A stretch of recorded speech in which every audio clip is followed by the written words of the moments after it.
Amen, amen. Est-ce qu'on peut acclamer l'Éternel notre Dieu?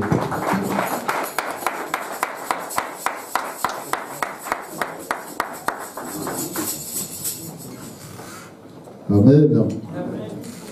Nous allons prendre nos Bibles. Nous allons prendre nos Bibles. Nous allons lire dans le livre de Luc chapitre 10, versets 38 à 42. Luc chapitre 10, versets 38 à 42. Là, il est écrit: comme Jésus...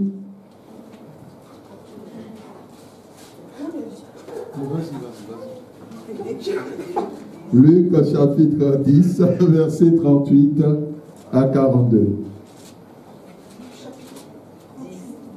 Luc chapitre 10, versets 38 à 42.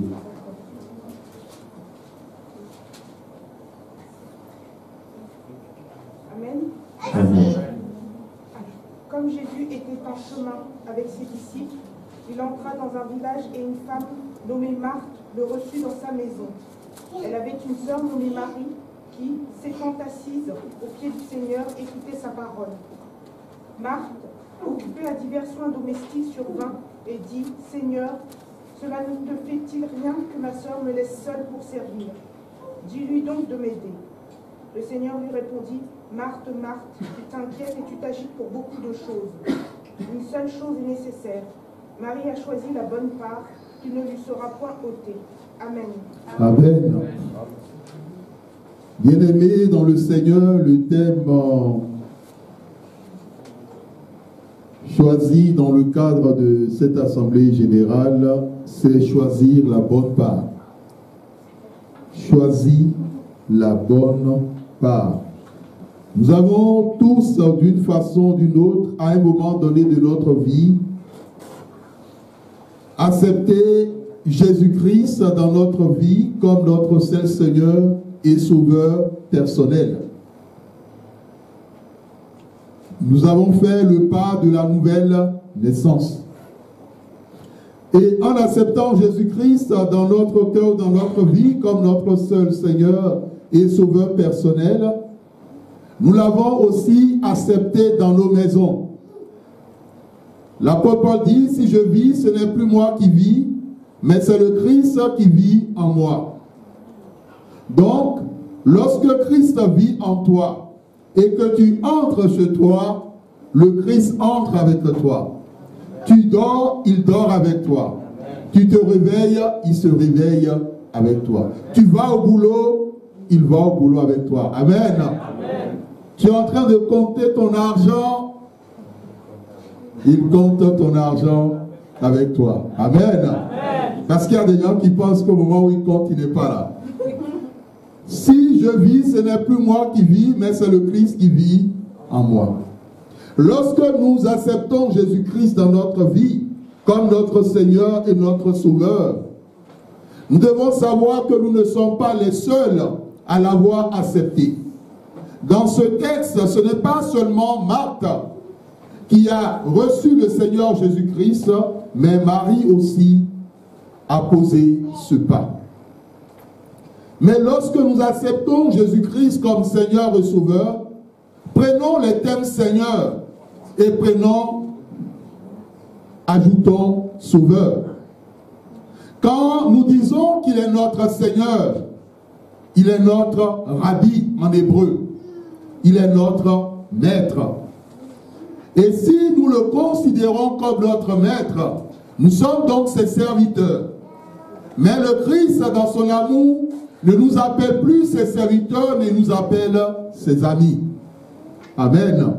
Simplement parce qu'il nous fait confiance. Et il attend de notre part en retour que nous méritons cette confiance qu'il nous fait. Et quand nous-mêmes, à notre tour, nous fassions confiance au Roi des Rois, au Seigneur des Seigneurs. Amen. Bien-aimés, dans la configuration que nous avons dans ce texte, nous avons Marie qui écoutait la parole. Et nous avons Marthe qui se battait pour pouvoir offrir au Seigneur Jésus-Christ ce qu'elle avait de meilleur. Amen. Aujourd'hui, nous avons les différentes émissions comme les émissions de cuisine, Masterchef et bien d'autres où les gens veulent offrir le meilleur repas. Bien-aimés, ce qui est important aujourd'hui, lorsque nous acceptons Jésus-Christ dans notre cœur, nous l'avons accepté comme Seigneur, cela veut dire que nous sommes prêts à l'obéir, à faire sa volonté, à l'écouter, mais nous l'avons aussi accepté comme Sauveur parce que nous savons qu'en dehors de lui, nous ne sommes rien. Et quelles que soient les situations par lesquelles nous pourrions passer, lorsque nous crions à lui, lorsque nous l'invoquons, il nous répond. Lorsque nous l'invoquons, il dit, présent, je suis là. Il est aussi important que lorsque l'Éternel a besoin de nous, par rapport à son œuvre, par rapport à sa maison, que nous soyons toujours présents. Amen. Par rapport au fait de soutenir son œuvre, que nous soyons toujours présents. Amen. Bien-aimés, dans la parole de Dieu, dans le livre d'Agé, et plus tard dans le livre de Malachie, nous voyons que Dieu, à plusieurs reprises, s'est adressé à son peuple, en disant à son peuple, vous avez négligé ma maison. Vous ne vous êtes pas occupé de ma maison, mais vous êtes occupé de vos maisons. Vous êtes occupé de vos biens, vous êtes occupé de tout ce qui vous concerne. Mais qu'en est-il au niveau de ma maison? Bien-aimés dans le Seigneur, si nous avons la capacité ou la possibilité de nous acheter nous-mêmes une voiture, c'est un exemple que nous donnons, c'est que nous sommes aussi capables d'acheter une voiture pour la maison de Dieu. Si nous avons la possibilité d'acheter telle chose, c'est que nous sommes aussi capables de l'acheter pour la maison et pour l'œuvre de Dieu. Bien-aimés dans le Seigneur, Dieu nous invite à choisir la bonne part. Nous ne devons pas être les chrétiens qui faisons du bruit, mais des chrétiens qui sont assis, là où Dieu veut que nous soyons, et qui accomplissons ce qu'il attend de nous. Et il ne faudrait pas que le travail repose sur certaines personnes, ou bien que certaines personnes ont l'impression que c'est eux qui soutiennent l'œuvre, c'est eux qui se battent pour l'œuvre, mais où sont les autres? Lorsque Néhémie a voulu reconstruire la muraille de Jérusalem, la parole de Dieu nous enseigne que chaque personne avait une responsabilité. Et à travers ce message, Dieu veut te faire comprendre que il est temps que tu assumes pleinement la responsabilité qu'il t'a confiée. Il est temps que tu assumes pleinement une responsabilité si tu n'assumes pas encore de responsabilité dans sa maison.